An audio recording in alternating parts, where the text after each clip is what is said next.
Assalamualaikum warahmatullahi wabarakatuh.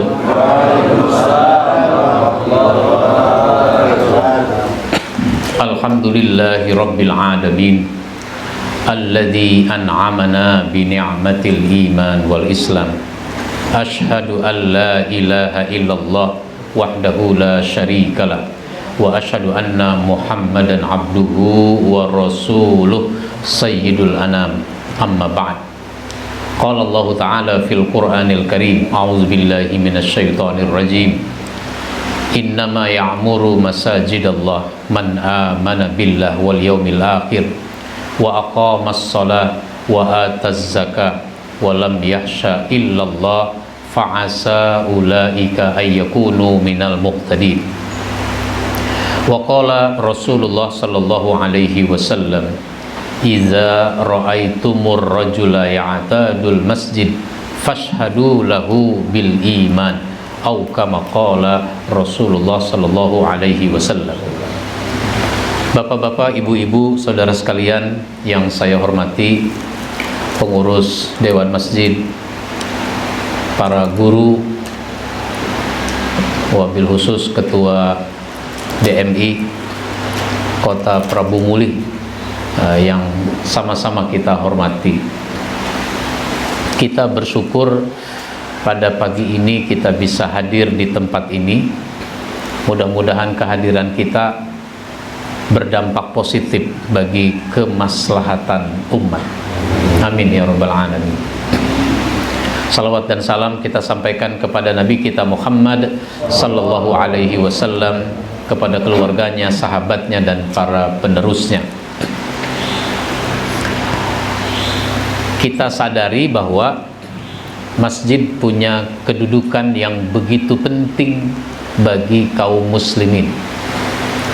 Masalahnya kaum muslimin itu menyadari apa tidak pentingnya masjid itu. Rasulullah Shallallahu Alaihi Wasallam memberi isyarat pada kita tentang pentingnya masjid itu. Isra Mi'raj oleh Allah disebut minal masjidil haram ilal masjidil aqsa. Enggak disebut dari Mekah ke Palestina, tapi dari masjid ke masjid. Lalu hijrah Nabi dari Mekah ke Madinah, lebih dari 400 km ini perjalanan. Cuacanya terik panas, bahkan ada kampung-kampung yang Nabi lewati kering kerontang. Nabi kehabisan air minum, kehabisan perbekalan, mampir di satu kampung mau minta air, ternyata nggak ada air di situ. Nabi berjumpa dengan seorang ibu namanya Ummu Ma'bad. Bu, kami dalam perjalanan kehabisan air minum, bisa dapat air minum nggak di sini? Oh, di sini juga lagi kering Pak, nggak ada air minum. Nabi lihat ada kambing. Kambing itu kecil, kurus. Bu, itu kambing punya ibu? Iya. Cuma satu ini kambing punya ibu? Ada beberapa ekor, cuma lagi diangon sama bapak ke tempat yang ada airnya. Oh, ini kenapa nggak diajak kambing ini, nggak dibawa? Ini kambing sakit, lihat aja, kurus, kecil, nggak bisa dia diajak jalan jauh. Bagaimana Bu kalau itu kambing saya peres susunya? Pak, kan tadi saya bilang itu kambing sakit, kurus, kecil begitu, mana ada susunya? Saya coba ya Bu. Ya kalau bahasa kita, terserah deh kalau nggak percaya. Nah, gitu. Nabi dekati itu kambing. Nabi urut, Nabi usap-usap, Nabi urut-urut itu kambing. Udah diusap-usap, diurut-urut, nah, diperes. Keluar. Susu kambingnya keluar. Bu, ambil baskom Bu. Bukan ambil gelas. ambil baskom. Nah, berarti banyak ini susunya kan gitu. Diambil baskom, penuh. Nih Bu, minum. Panggil tetangga-tetangga, suruh minum. Nah. Ngomong-ngomong, Bapak suka minum susu kambing? Hah? Oh. Ini yang dicari malah susu kuda liar. Nabi, para sahabat itu biasa minum susu kambing. Semalam makan sate kambing. Saya bilang kambing itu tidak mengandung kolesterol. Benar nggak Pak? Benar. Iya, kambing tidak mengandung kolesterol karena belum pernah ada kambing kalau beranak itu yang keluar kolesterol. Yang keluar apa? Anaknya, anak kambing. Jadi kambing itu mengandung anak kambing. Benar apa salah? Nah. Nabi lanjutkan perjalanan, mampir lagi di satu kampung namanya Kuba. Ternyata beberapa hari mampir di Kuba, bikin masjid yang kemudian diberi nama dengan Masjid Kuba. Jadi memberi nama masjid boleh pakai nama kampung, boleh pakai nama kota, gitu. Maka di Jakarta ada Masjid Agung Sunda Kelapa, ada Masjid Raya Pondok Indah, ada Masjid Raya Bintaro Jaya. Boleh pakai nama kampung, pakai nama kota. Masjid Raya Batam, di Batam. Masjid pakai nama orang juga boleh. Nama orang. Tapi orangnya udah meninggal dan diakui sebagai orang baik. Karena kalau orang baik tapi belum meninggal masih bisa berubah, gitu. Berubah menjadi tidak baik. Ikut pilkada menang itu kan dianggap baik kan? Dianggap baik. Setahun kemudian ditangkap KPK. Gitu. Coba kalau namanya udah diabadikan jadi nama masjid, kan repot. Masjid Raya Roma Hurmuzi.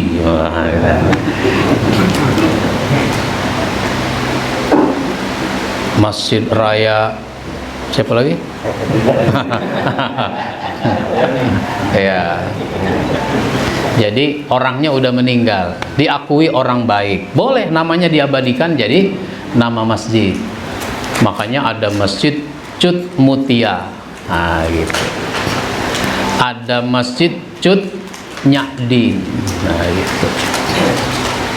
Jangan Masjid Cutari, jangan.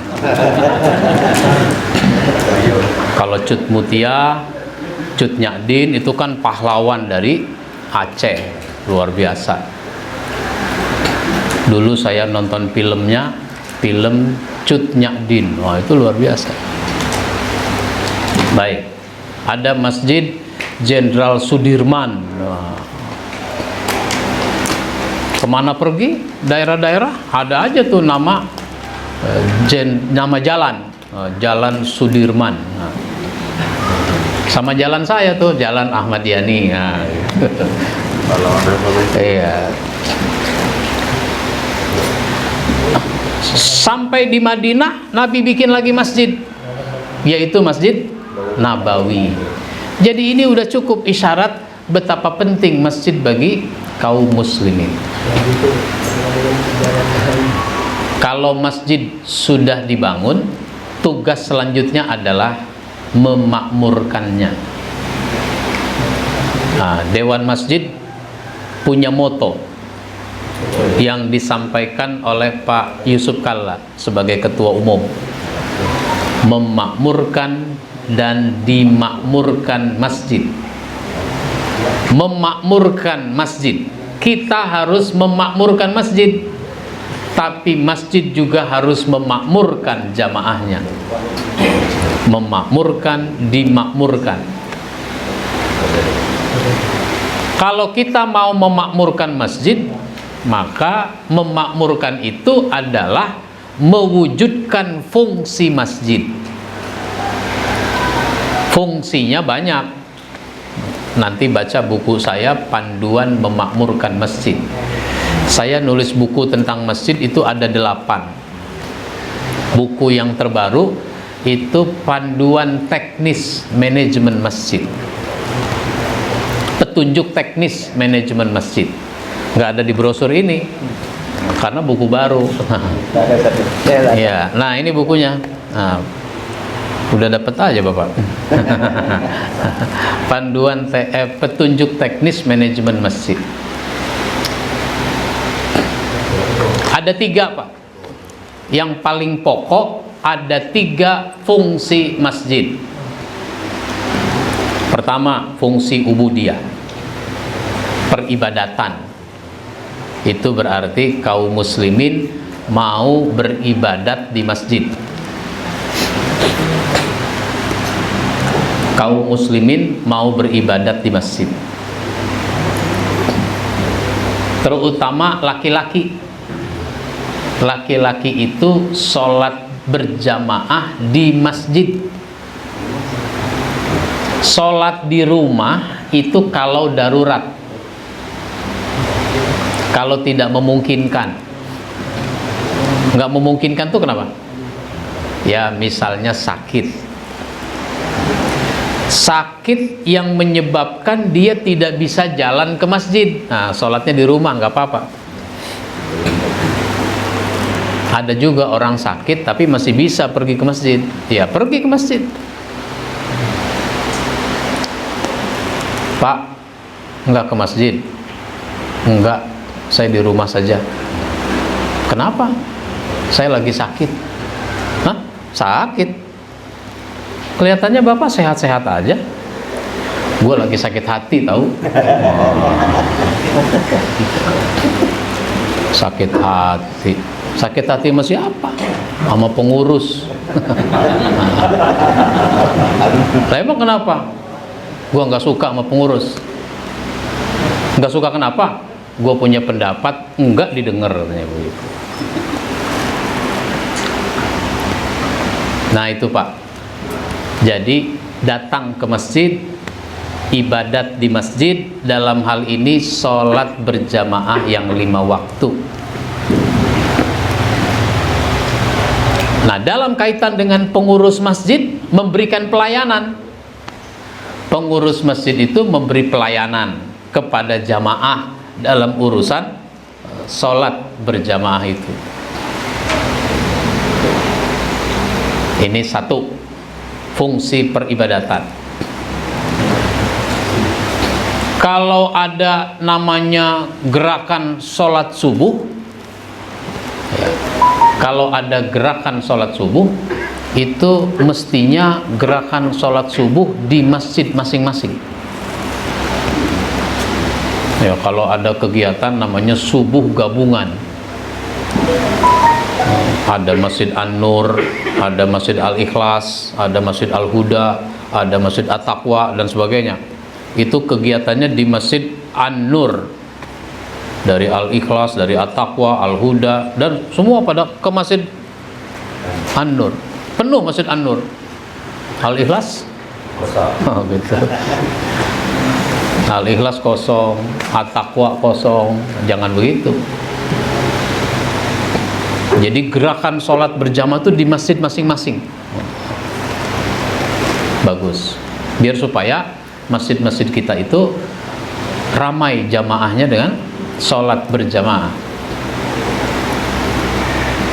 Rasul itu sangat menekankan para sahabat untuk berjamaah di masjid. Yang kedua, masjid itu fungsinya fungsi tarbiyah. Fungsi tarbiyah. Tarbiyah itu bukan istilah baru.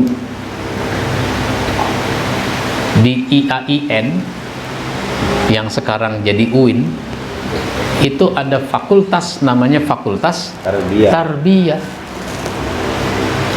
Kalau di universitas umum itu ada fakultas pendidikan. Nah, kalau di IAIN itu ada fakultas tarbiyah, fakultas pendidikan. Di masjid harus ada aktivitas pendidikan. Dengan kata lain, masjid itu kalau mau mengembangkan kegiatan pendidikan dan memang harus melaksanakan pendidikan, itu ada 2 titik tekannya. Aspek yang harus mendapat perhatian itu ada 2. Pertama adalah aspek keilmuan. Nah, keilmuan. Jadi aktivitas keilmuan di masjid itu harus menonjol. Selain aktivitas peribadatan, itu aktivitas keilmuan harus menonjol. Kita ingin jamaah kita itu jadi orang paham, jangan jadi orang awam. Jadi jamaah masjid udah puluhan tahun masih ngaku awam aja, nggak paham-paham.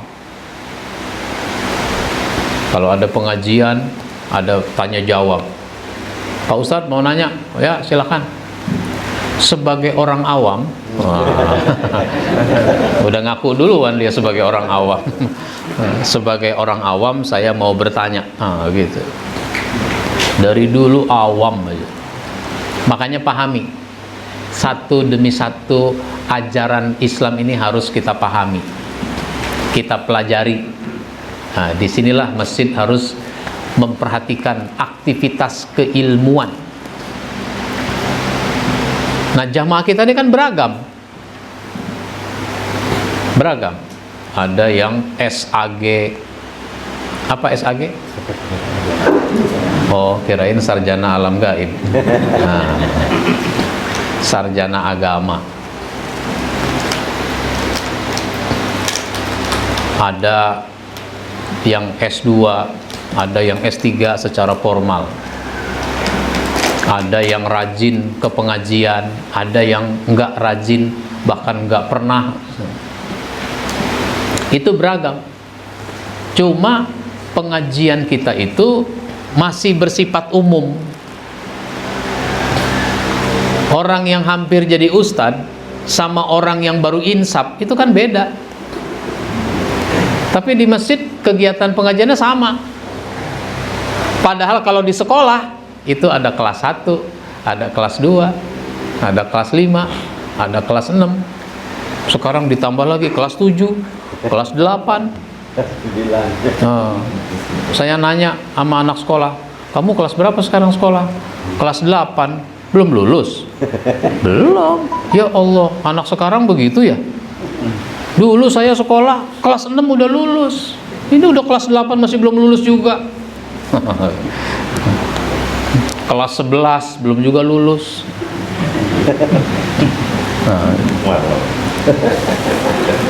Zaman udah berubah, Pak. Istilahnya juga berubah. Nah, begitu. Nah, maka tanya jamaah apa yang belum dipahami. Nah, gitu. Mari kita pelajari. Saya belum bisa sholat, Pak. Belum bisa sholat. Iya. Kan Bapak udah rajin sholat. Ya rajin sih rajin, cuma ikut-ikutan doang. Ngerti mah belum saya sholat. Oh, ada berapa banyak orang kayak Bapak yang belum bisa sholat? Oh, banyak juga, Pak. Pak Anu disebut saja. Baik, kalau begitu kita bikin kelas belajar sholat. Pesertanya ada 10, pesertanya ada 15. Bikin kelas belajar sholat. Begitu. Jangan orang sholat belum bisa, tapi materi fikihnya udah masalah apa? Masalah talak dan rujuk. Baik. Ini keilmuan. Apalagi pembentukan karakter yang kedua. Dari ilmu kita ingin orang punya karakter. Jangan ilmu jadi teori, lalu tidak berwujud menjadi karakter. Oh, udah belajar fikih sholat, maka sholatnya dilakukan secara disiplin, berjamaah, itu namanya karakter. Belajar akhlak, nah, ilmu akhlak. Akhlak apa? Akhlak kepada tamu. Nah, gitu. Maka nanti kalau datang tamu, dia hormati, dia sambut dengan gembira. Assalamualaikum. Waalaikumsalam. Oh, siapa nih yang datang? Ah, dia lagi yang datang. Nah, itu namanya enggak berakhlak baik. Dia enggak suka tuh orang datang ke rumah. Udah gitu suuzon lagi, buruk sangka. Ya, paling juga dia mau kesini mau minjem duit.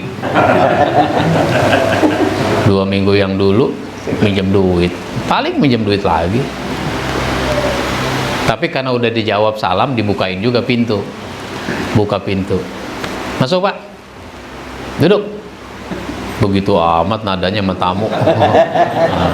Mestinya kan silakan masuk, Pak. Silakan duduk. Gitu. Mau minum apa nih? Gitu. Mau minum kopi, teh, atau air putih? Gitu. Kalau tamu belajar akhlak, maka dia akan pilih salah satu. Dia pilih salah satu. Dia tidak nyebut yang tidak disebut. Kalau jus alpukat ada nggak, Pak? Ini bukan restoran, Pak. Di restoran aja ada daftarnya doang. Gitu. Silakan, Pak, diminum, makan, kuenya makan. Gitu. Mulailah ngomong,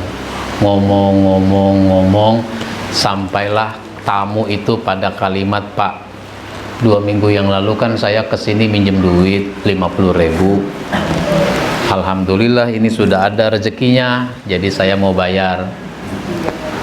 Tolong diterima. Oh, alhamdulillah. Begitu sama tamu.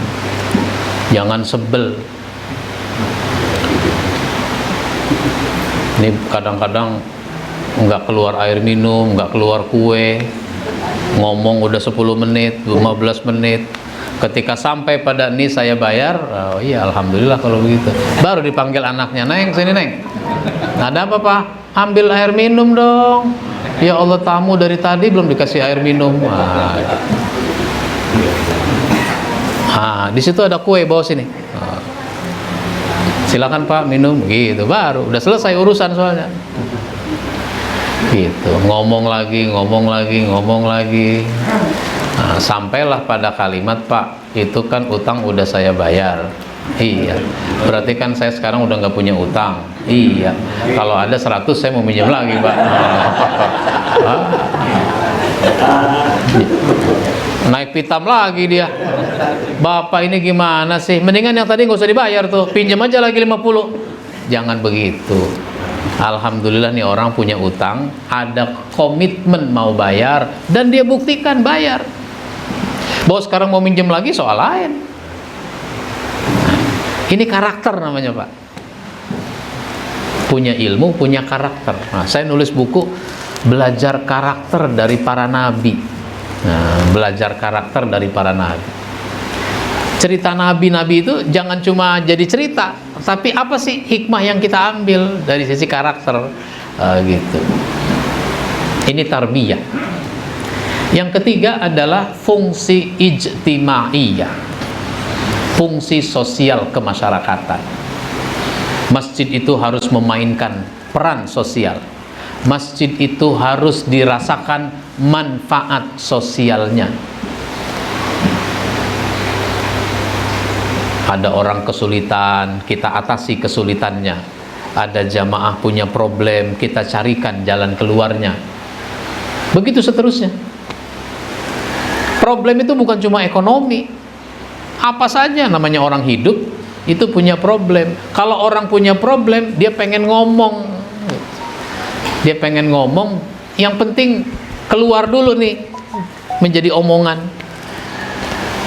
Makanya bagus pengurus masjid itu kita bina biar supaya masjid memainkan peran sosial, termasuk pemecahan masalah gitu. Nabi sebagai imam di masjid itu malah tidak nunggu orang curhat, tidak nunggu orang datang mau konsultasi, tapi Nabi memperhatikan para sahabat yang menjadi jamaahnya. Ini kayaknya ada masalah dia nih, nggak biasa-biasanya. Nabi panggil, ajak ngomong, ternyata betul ada masalah gitu.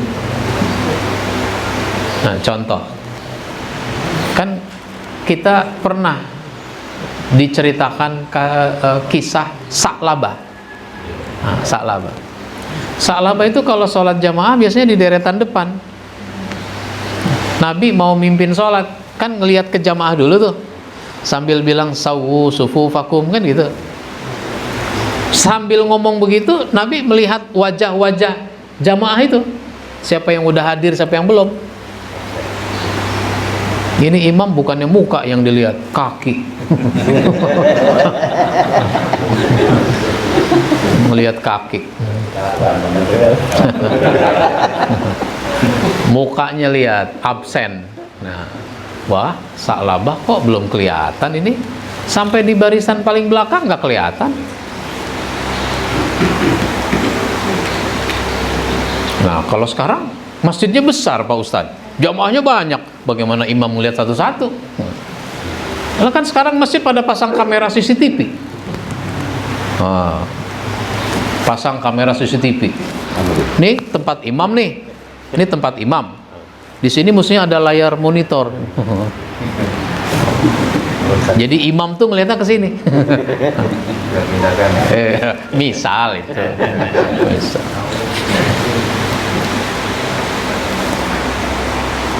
Baik. Ya sudah, Nabi mulai sholat. Selesai sholat, Nabi duduk menghadap ke jamaah lagi. Wah, ternyata Sa'labah paling belakang. Jadi masbuk, ketinggalan rokaat. Selesai, assalamualaikum, pulang. Besok begitu lagi. Wah, nggak biasa dia begini. Ini mesti ada masalah gitu. Makanya Nabi panggil. Sa'labah, tunggu dulu. Nabi ajak ngomong. Ada apa ya Rasul? Saya mau tanya, kamu kenapa ya? Sekarang ini saya perhatikan jadi masbuk. Udah gitu habis sholat langsung pulang. Oh, saya lagi susah ya Rasul. Saya lagi sulit. Secara ekonomi saya lagi sulit. Habis waktu saya buat nyari duit. Alhamdulillah masih sempat datang ke masjid meskipun jadi masbuk, ketinggalan. Oh,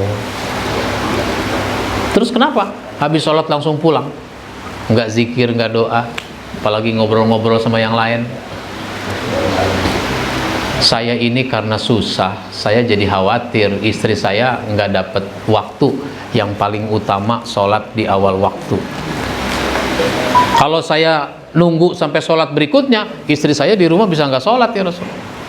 Apa hubungannya? Saya untuk memenuhi keperluan sehari-hari itu sampai menjual pakaian. Pakaian saya jual.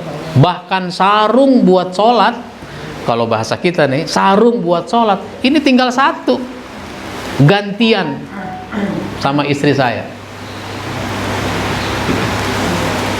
Sarung cap mangga udah saya jual, gajah duduk udah saya jual, Wadimor, atlas udah saya jual, tinggal wadimor ini. Kalau bahasa sekarang.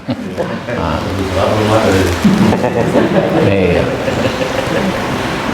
BHS nggak punya kemahalan. Sarung mahal susah ngurusnya. Ya.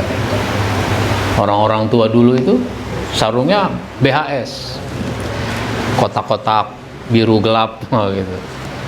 Itu kalau nyuci nggak sembarangan. Ya, cuci, habis itu masukin ke bambu, gantung bambu di bawah, bambu di atas. nggak pakai. Anak muda nggak ngalamin ini yang begitu. Baik. Ada nggak Pak orang untuk keperluan sehari-hari itu sampai menjual pakaian? Ada nggak? Ada. Tetangga-tetangga saya begitu Pak. Untuk memenuhi kebutuhan sehari-hari itu sampai jual pakaian. Bahkan seragam anak sekolah dijual. Memang usahanya konveksi. Nah, seragam anak sekolah dijual ke Cipulir, dijual ke Nabang. Baik. Karena itu ya Rasul, bantulah saya. Salah rezeki meskipun dikit, kalau kamu bersyukur itu lebih baik daripada banyak kamu nggak bersyukur. Ya, kalau dikit saya bersyukur, apalagi banyak. Bener nih, iya. Ya sudah, besok balik lagi. Besoknya Nabi udah siapkan kambing yang sedang hamil besar. Kambing hamil apa bunting? Nih, kasih. Mudah-mudahan kamu jadi peternak yang sukses. Beternak dia, ternyata kambing itu beranak. Keluar kolesterol apa anaknya kambing? Kambing itu beranak. Kalau kambing beranak itu nggak pernah satu. Berapa anaknya? Bisa 3, bisa 4 misalnya. Anaknya gede, bunting lagi, beranak lagi, keluar 3, 4 gitu. Akhirnya apa? Dalam waktu nggak begitu lama, itu kambing banyak. Kambingnya banyak. Madinah ini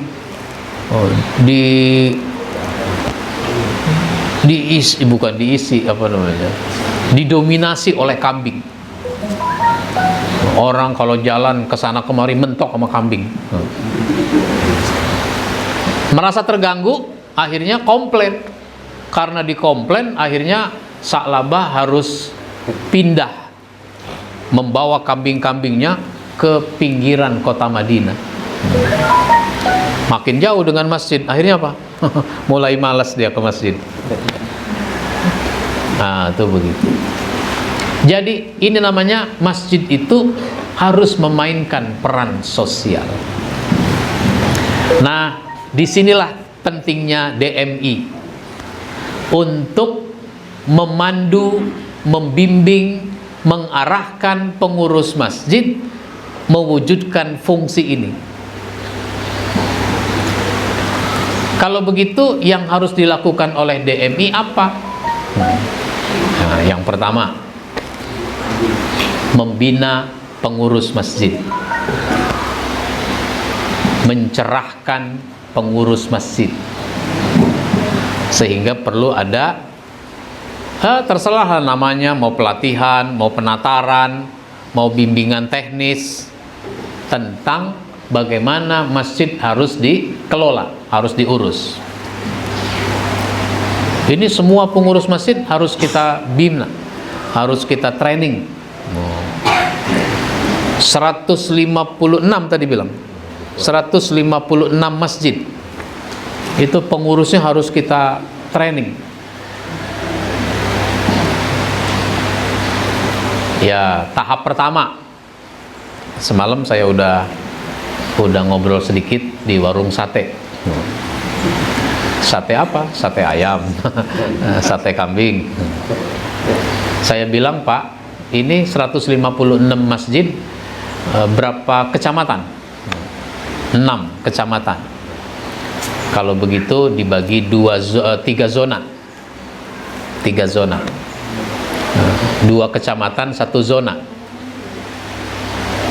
Kalau 156 dibagi 3, ya katakanlah rata-rata 52 masjid. Jadi sekali training itu 52 pengurus masjid. Kalau satu masjid ditargetkan 3 orang mengutus peserta, itu kan berarti 156. 156 orang. Nah, misalnya begitu. 156 itu kalau kita bikin training biayanya berapa? Makan, minum, beras ada di sawah, minum ada, OKOC. Nah, apalagi? Tempat ada. Nah, tempat ada di di Pertamina. Di masjid juga boleh. Cuma orang sering kesemutan karena pengurus masjidnya tua-tua. Habis mau jadi pengurus masjid kalau udah pensiun. Masih ada. Iya. Dulu ditawari pengurus masjid nggak mau. Kenapa? Saya masih kerja. Nanti aja kalau udah pensiun gitu. Udah pensiun duduk sebentar udah kesemutan.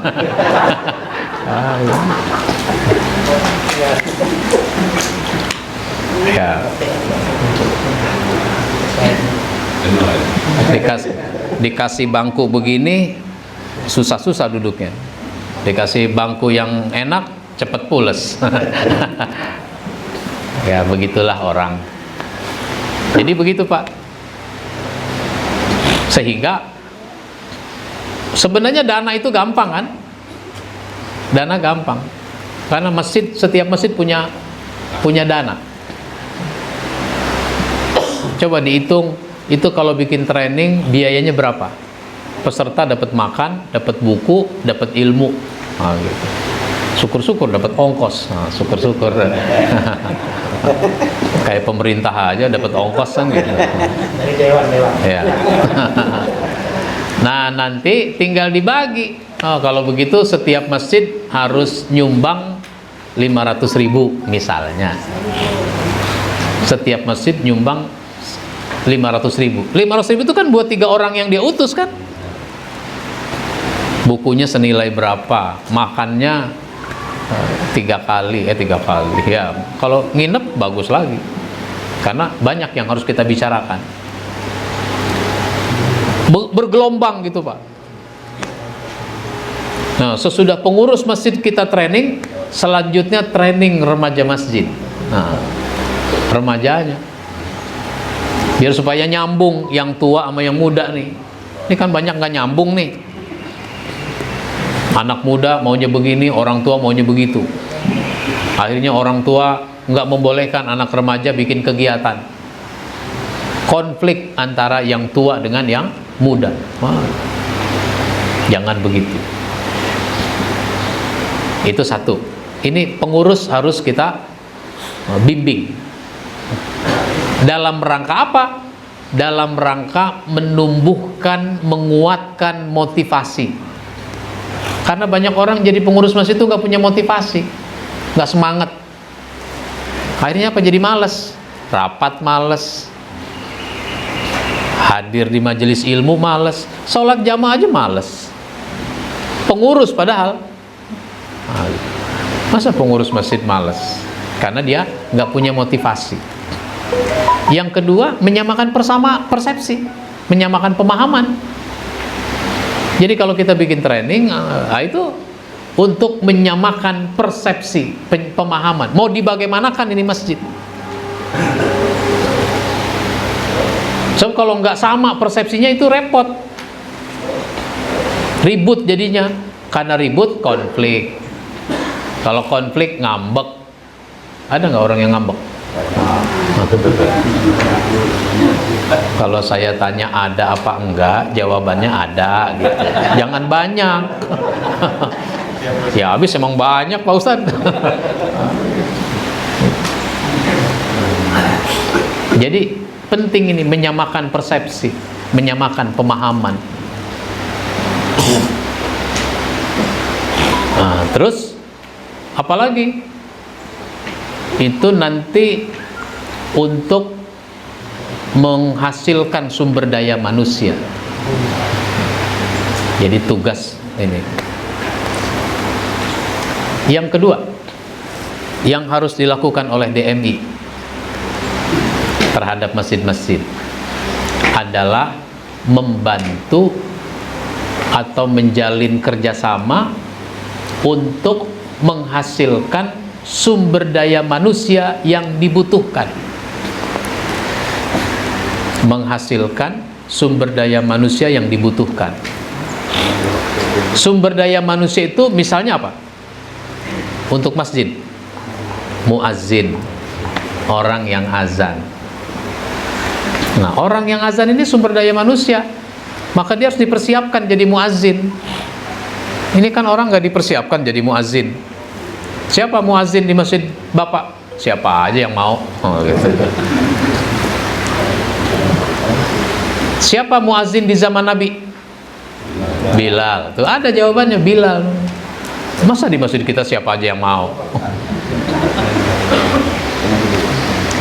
Karena siapa aja yang mau, akhirnya yang maju jadi muazzin itu tidak standar. Bacaannya tidak fasih.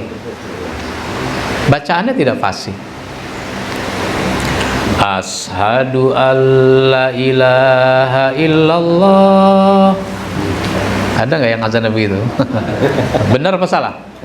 Nah, mestinya asyhadu alla ilaha gitu. Hayya 'alal sholat. Ada yang begitu azannya? Nah, itu namanya siapa aja yang mau tuh kalau begitu. Itu baru muazzin aja udah nggak beres. Ada lagi yang napasnya udah nggak nyampe, diselingi batuk-batuk lagi. Hayya 'alas sholat.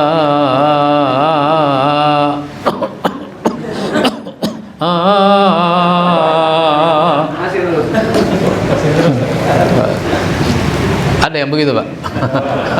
Oh, ada, jangan banyak. Itu muazzin. Apalagi imam. Imam itu dipersiapkan. Kalau perlu DMI atau MUI atau KUA itu merekomendasi orang layak jadi imam apa tidak. Dari bacaannya. Jadi pengurus masjid minta rekomendasi, misalnya MUI. Pak, ini kami punya imam ada 4. Tolong dicek udah layak belum untuk jadi imam. Nah, dites baca Qur'annya, dites pengetahuannya, bagaimana akhlaknya. Imam itu kan bacaannya baik, ilmunya ada, akhlaknya bagus, gitu. Makanya imam tuh harus disukai orang. Kenapa? Akhlaknya bagus. Jangan dibenci orang. Kenapa? Akhlaknya jelek. Jangan sampai ada kejadian iqomat sudah dikumandangkan, jamaah berbaris, datang lagi orang terus. Ini yang datang ngelihat siapa yang jadi imam. Ya, Haji Karim yang jadi imam. Saya tuh nggak suka sama Haji Karim. Pulang aja dah. Pulang. Sholat di rumah aja dah daripada imamnya Haji Karim, misalnya gitu. Mudah-mudahan nggak ada Haji Karim di sini. Nah. Ketika dia pulang ke rumah, ketemu orang di perjalanan yang juga mau ke masjid. Loh, kok pulang Pak? Batal? Enggak. Emang kenapa? Habis imamnya Haji Karim, gua nggak demen, gua nggak suka. Kenapa? Utang sama gua kagak bayar-bayar. Haji Karim itu akhlaknya jelek. Kenapa? Utang gak bayar-bayar. Jadi imam orang gak suka gitu. Nah ini, jadi imam itu SDM imam. Hari Jumat khotib, itu juga SDM. Masjid itu harus punya khotib.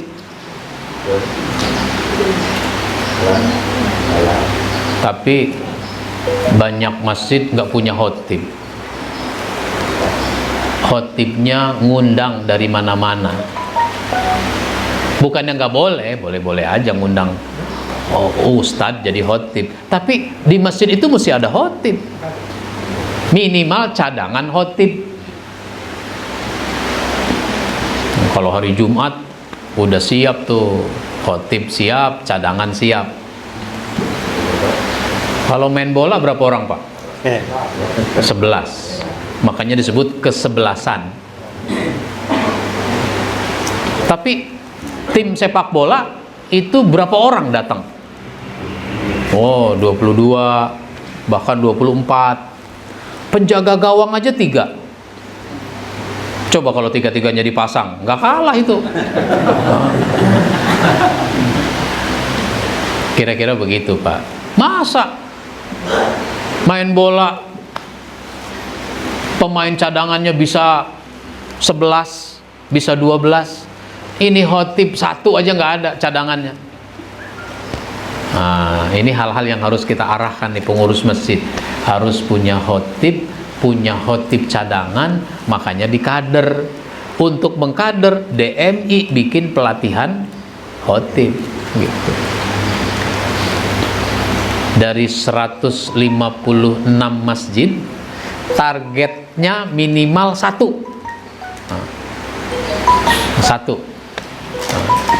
Jadi bikin pelatihan khotib misalnya 2 gelombang untuk 156 masjid itu. Nah, itu contoh. Nah, terus yang terakhir yang ingin saya sampaikan, DMI itu berusaha setidaknya dari satu kecamatan, kalau di sini satu desa atau satu kelurahan ada berapa masjid? Hah? Satu kelurahan satu masjid? Hah? Lebih. 10. Oh, satu RW. Iya, satu RW. Satu kelurahan 10 masjid. Lebih, kurang lebih. Kalau di Jakarta satu kelurahan sekitar 20 masjid. Ada 23, ada 25, ada yang 19. Jadi rata-rata kira-kira 20 masjid satu kelurahan. Satu masjid minimal 1 khotib. 1 khotib, 1 cadangan khotib. Jadi harus 2 itu. Maka bikin pelatihan khotib. Setiap masjid ngutus 2 orang. Karena kalau masjid sendiri bikin pelatihan khotib, dia sulit orangnya, siapa pesertanya kan gitu. Jadi SDM masjid itu harus dihasilkan. Lalu dari sekian masjid itu harus ada masjid yang dijadikan sebagai masjid percontohan. Istilah di Kementerian Agama itu masjid paripurna. Masjid paripurna. Sehingga nanti orang kalau studi banding nggak usah ke Jogokarian. Kalau mau berkunjung ke masjid nggak usah ke Jogokarian, datang aja ke Prabu Muli. Nah, masjid mana tuh di Prabu Muli yang bisa meniru seperti Jogokarian? Nah, gitu. Al-Falah. Tapi yang ditiru bukan cuma urusan ngasih makan doang.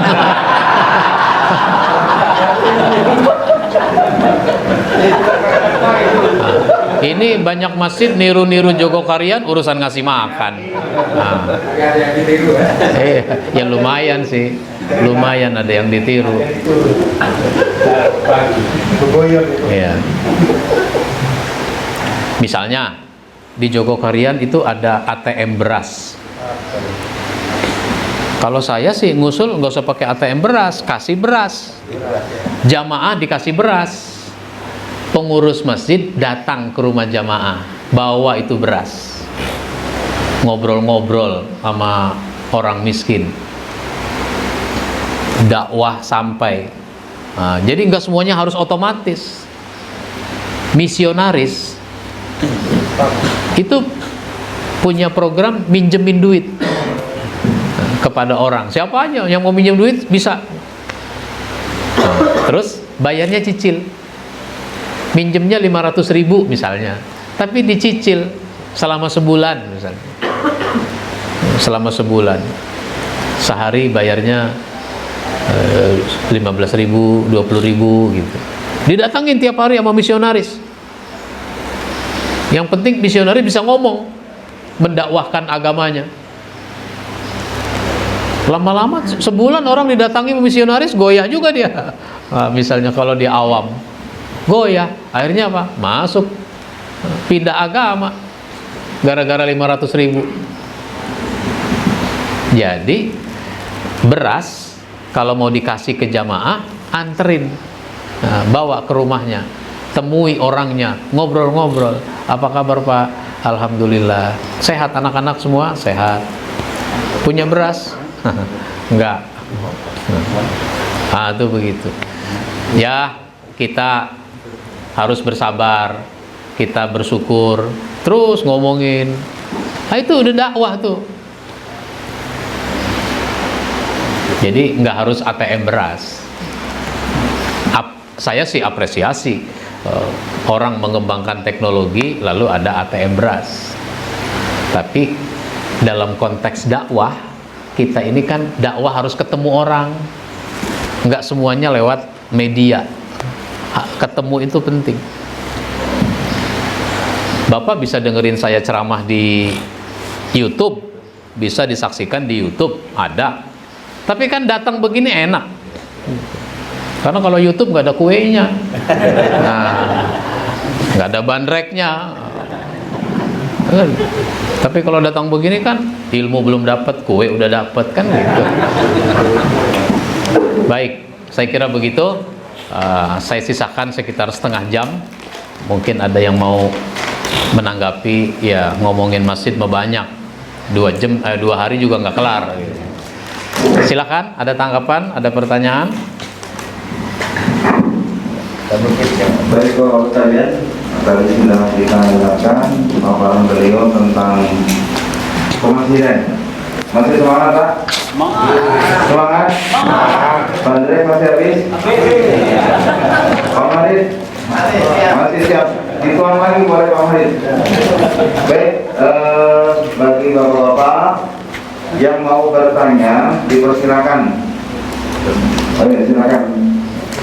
Pak Haji Samsul. Masjid paling jauh. Bismillahirrahmanirrahim. Assalamualaikum warahmatullahi wabarakatuh. Alhamdulillah kita dapat bertemu Allah di tempat yang baik ini. Dalam rangka kami juga kita mau menuntut rekam.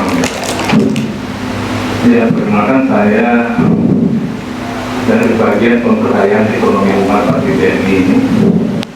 Sebelum BNI kita ini namanya FAM, Forum Komunikasi Antar Masjid.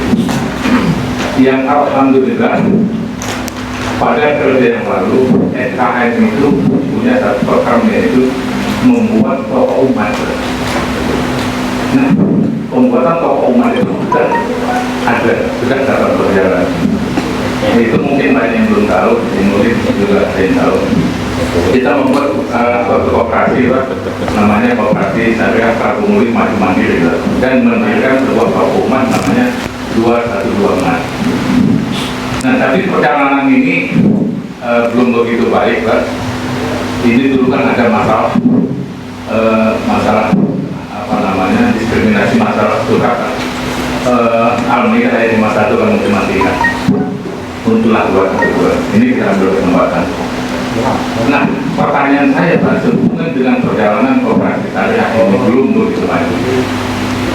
Bisa nggak dari BNI ini, kami dari pemberdayaan ekonomi umat, berkoordinasi kepada takmir masjid yang ada di Kota Prabu Muli ini untuk sama-sama membesarkan koperasi ini atau 212 Mas ini dengan jalan menghimpun dana daripada masjid-masjid ini yang diberdayakan untuk membesarkan 212 ini, Pak. Di situ nanti bisa awalnya adalah berhasil. Nah, ini bisa nggak di dalam BNI kita lakukan seperti itu, jadi memperdayakan ekonomi umat. Hasilnya akan dinikmati juga oleh 212 dan juga oleh masjid. Kemudian di samping itu juga kita akan mengajak takmir masjid untuk yuk sama-sama kita membesarkan 212 ini. Di samping itu lagi Pak, kita kan masih banyak masalah yang lain yang mungkin kita inginkan juga. Misalkan masyarakat kita ini terkait kadang-kadang dengan utang yang dengan bunga yang riba itu artinya mungkin itu bagian dari pemikiran kita juga. Nah, apabila ada dana yang dihimpun dari masjid ini, mungkin itu salah satu solusi juga bagi kita untuk melepaskan masyarakat kita dari dana ini. Nah, pertanyaannya, apakah boleh kami melakukan itu? Itu saja. Terima kasih. Wassalamualaikum warahmatullahi wabarakatuh. Waalaikumsalam. Ya, sebenarnya bisnis bisa juga tanpa modal. Ada nggak bisnis tanpa modal? Ya, kalau pakai toko memang harus sewa toko. Akhirnya harus pakai modal. Nyewa tokonya aja setahun udah berapa?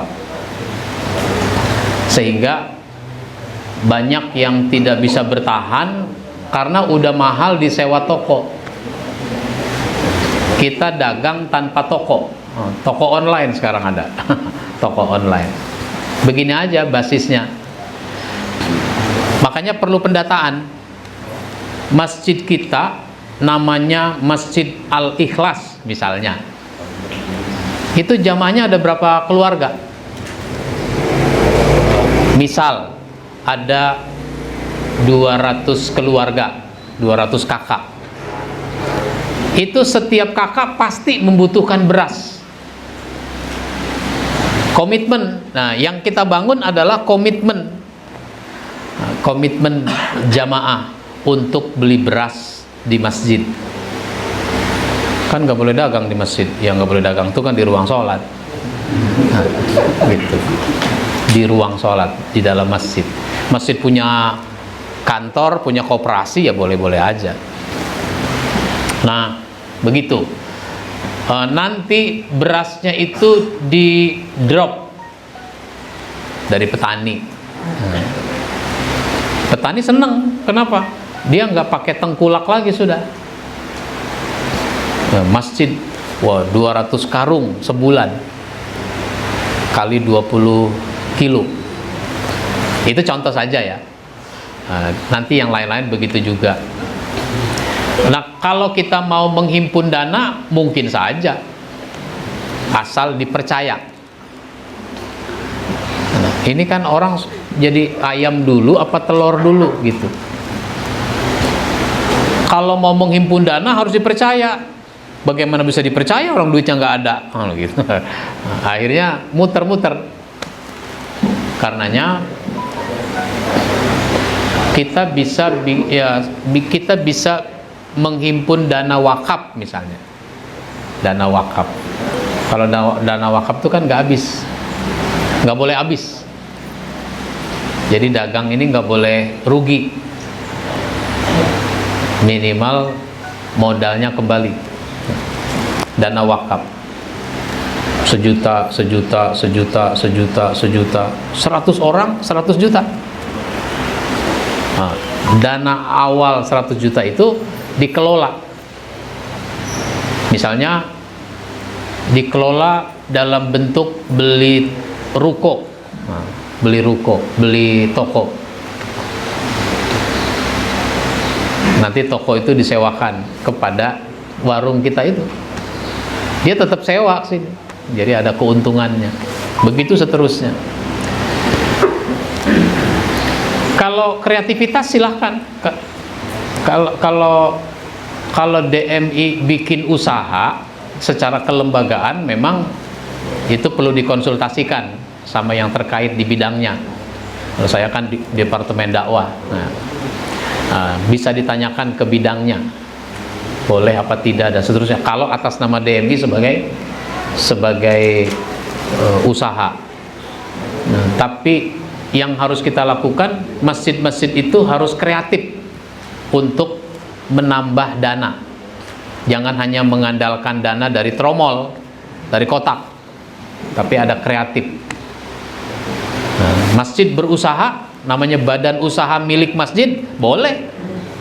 Badan usaha milik masjid. Nah, DMI itu membina para pengurus masjid agar mau mengembangkan usaha dana. Sedekah, wakaf, zakat ada dari memang usaha bisnis. Begitu seterusnya, Pak. Baik. Ada lagi? Masih ada satu lagi kita. Cukup. Ya. Baik. Ya, insya Allah nanti kita kembangkan kegiatan-kegiatan. Insya Allah mungkin saja saya balik lagi kemari. Ya. Dulu datang ke Prabu Muli, apa itu, GM dari BDI, dari Pertamina, itu acara buka bersama bulan Ramadan. Saya diminta ikut untuk ngasih ceramah. Selesai, pulang. Nah, terus setelah Lebaran ternyata ada halal bihalal diselenggarakan oleh BDI itu, halal bihalal. Saya diminta datang lagi acara halal bihalal. Saya bilang baru kemarin Ramadan saya ke situ, nggak apa-apa, kesini lagi ya nggak apa-apa ya. Nah, akhirnya datang lagi halal bihalal. Tahun berapa itu saya lupa. Nah, belum ke situ, belum kesini lagi sejak itu. Baru sekarang. Ini juga sebenarnya lewat aja sebenarnya. Jadi kita punya program di Palembang kemarin 2 hari, Selasa dan Rabu. Kemudian hari ini dan besok di Muara Enim. Apa nama tempatnya itu? Rambang. Rambang. Kecamatan Rambang. Rambang. Jadi hari ini dan besok. Katanya acaranya sekitar jam 10, meskipun rencananya jam 9, karena pesertanya mau melihat kebun, melihat pohon karet dulu. Ya, hari baik. Jadi dakwah itu seperti petani karet. Dakwah itu seperti petani karet, didatangi pohon karet tiap hari. Nah, cuma dakwah nggak mendatangi. Jadi bagus tuh belajar dari petani karet. Dakwah itu mendatangi, bukan maunya didatangi. Kalau yang didatangi, oh itu menggali ilmu. Baik, insya Allah nanti kita sambung pada kesempatan lain. Mudah-mudahan bermanfaat apa yang saya sampaikan, dan mohon maaf bila ada hal-hal yang kurang berkenan. Saya kira demikian, saya kembalikan. Wassalamualaikum warahmatullahi wabarakatuh.